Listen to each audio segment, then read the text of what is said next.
Hey guys, it's me, Kim. Let's talk about Megyn Kelly. As of right now, it looks like she's gonna be forced out because she could not tuck in her well-documented racism during a segment on Halloween costumes. But what is racist? Because truly, you do get in trouble if you are a white person who puts on blackface on Halloween, or a black person who puts on whiteface for Halloween. Like, back when I was a kid, that was okay as long as you were dressing up as like a character. There was a controversy on The Real Housewives of New York with Luann, as she dressed as Diana Ross. And she made her skin look darker than it really is, and people said that that was racist. And I don't know, I thought, like, who doesn't love Diana Ross? She wants to look like Diana Ross for one day. I don't know how, like, that got racist on Halloween. It's not like she's walking around I have not seen it, but you it sounds a little have racist watched to me. it. Me too. That segment went viral because it is completely appalling, but also unsurprising. The number one tool of racists in debate is false equivocation. We see Donald Trump do this all the time. It's everybody does it. How can I possibly tell which side is worse? The tactic only aims to sow confusion, not provide balance. So when we see Kelly saying, well, what's the difference between blackface and whiteface? Why is this so offensive? She's intentionally obscuring the history that tells us very clearly why it's offensive to see a white person depicting a black person wearing black paint or makeup. It feels so ridiculous to have to say this over and over again, but blackface is offensive because it's meant to demean people who are already structurally oppressed. Blackface became hugely popular for white and black performers because white folks would rather consume flattened stereotypical images of black people than to grapple with the intricacies of a complex, fully realized black life. I just don't understand how you could see this black and living like you people ask why, and match it up with history and not realize why it's not okay. And not to mention that if you do your costume right, you don't even need blackface.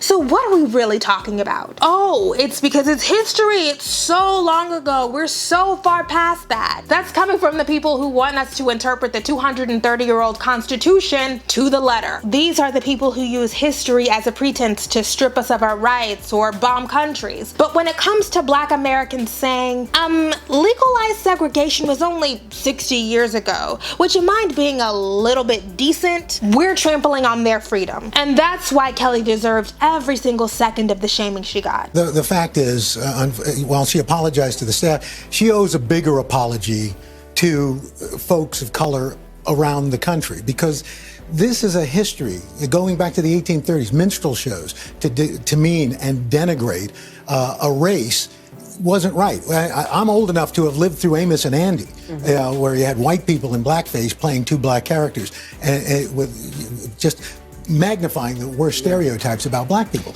And that's what the big problem is. And that's what the issue is. There was some criticism yesterday online that this was political correctness run amok. No. That's silly, and it's disingenuous, and it's just as ignorant and racist as the statement itself. Well, I was wrong, and I am sorry. One of the great parts of sitting in this chair each day is getting to discuss different points of view. Sometimes I talk and sometimes I listen. And yesterday I learned. I learned that given the history of blackface being used in awful ways by racists in this country, it is not okay for that to be part of any costume, Halloween or otherwise. I have never been a PC kind of person, but I do understand the value in being sensitive to our history, particularly on race and ethnicity. This past year has been so painful for many people of color. The country feels so divided, and I have no wish to add to that pain and offense. I believe this is a time for more understanding, more love, more sensitivity, and honor, and I want to be part of that. Thank you for listening and for helping me listen too.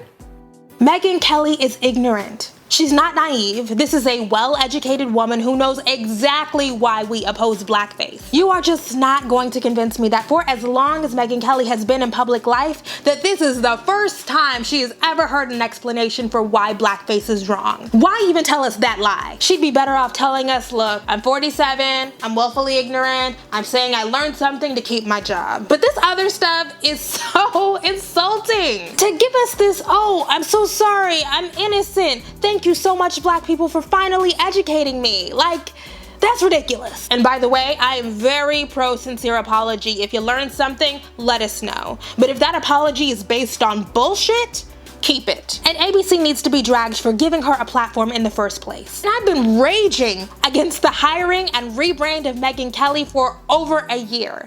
It is completely ridiculous to me that NBC would give a platform to this woman who was not particularly charming, not a great journalist, not exceptionally talented, but who has a history of saying things like this. And by the way, for all you kids watching at home, Santa just is white, but this person is just arguing that maybe we should also have a black Santa. Just because it makes you feel uncomfortable doesn't mean it has to change. You know, I mean, Jesus was a white man too, but you know, it's like he was a historical figure. I mean, that's a verifiable fact, as is Santa. I just want the kids watching to know that. She's getting paid millions of dollars a year and got the TV makeover to make her look fun and harmless, all because the Predator-in-Chief made fun of her a few times. She gets out and she starts asking me all sorts of ridiculous questions, and you know, you could see there was blood coming out of her eyes. Blood coming out of her wherever. It's gross. NBC did for Megyn Kelly what ABC did for Roseanne. But at least Roseanne was playing a character on her show. We just get boring, old, racist Megyn. And by the way, the show sucks. It is completely unremarkable. She replaced Tamron Hall and Al Roker in that time slot a year ago, and she gets worse ratings. Do y'all remember that Vladimir Putin interview she did that was supposed to be this huge bombshell? Me neither. When we talk about how white mediocrity gets to pass itself off as feminism, this is it. Basically, Megyn Kelly sucks, and this entire thing could have been avoided if we had higher standards for white people. Being blonde and traditionally attractive are not talents. Well guys, that's all I have to say about that. Thank you so much for watching. Be sure to like, share, and subscribe. If you like the work that happens here, become a patron on Patreon or make a one-time donation. Links for those things are below. Grab some merch, sign up for the email newsletter, or leave me a comment. Bye.